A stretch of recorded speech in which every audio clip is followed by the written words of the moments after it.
चारी ओरी सोर भइल गइल बा दिनमा हो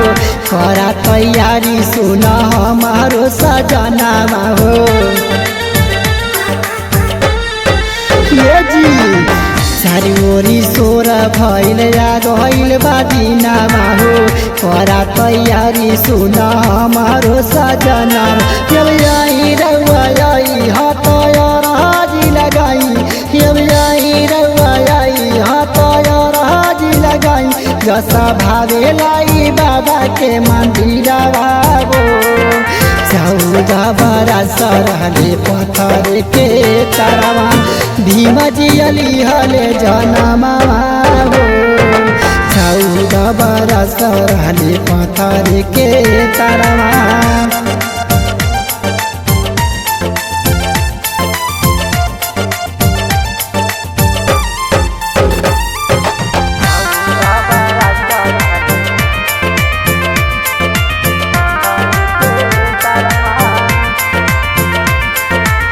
सुनतनी बात हमार मानी जस जनामा हो वो नहीं के लिखल बारे सर संविधानमा हो ये जी सुनतनी बात हमार मानी जस जनामा हो वो नहीं के लिखल बारे सारा संविधान चली ना रउआ आई या झुकाई चली ना रउआ आई या झुकाई सोहर गावल जाई बाबा के समानवा हो 14 बरस रहले पत्थर के तरवा भीम जियली हले जनमा हो 14 बरस रहले पत्थर के तरवा भीम जियली हले जनमा हो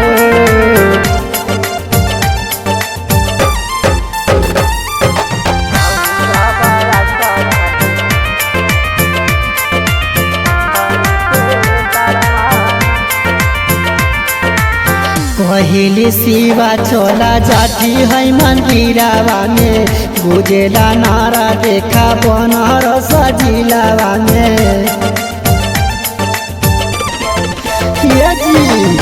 पहले शिवा चला जाती है मंदिरावा में गुजेला नारा देखा बनारस जिला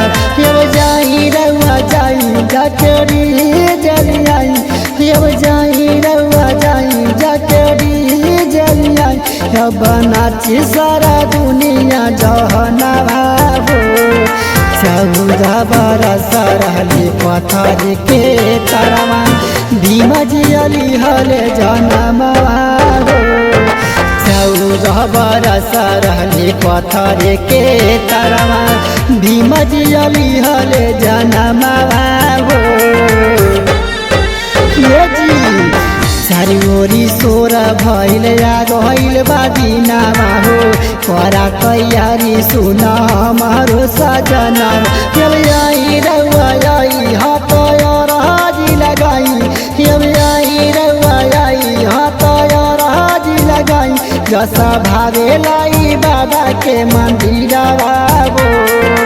14 बरस रहले पत्थर के तरवा भीम जियली हले जनमा हो 14 बरस रहले पत्थर के तरवा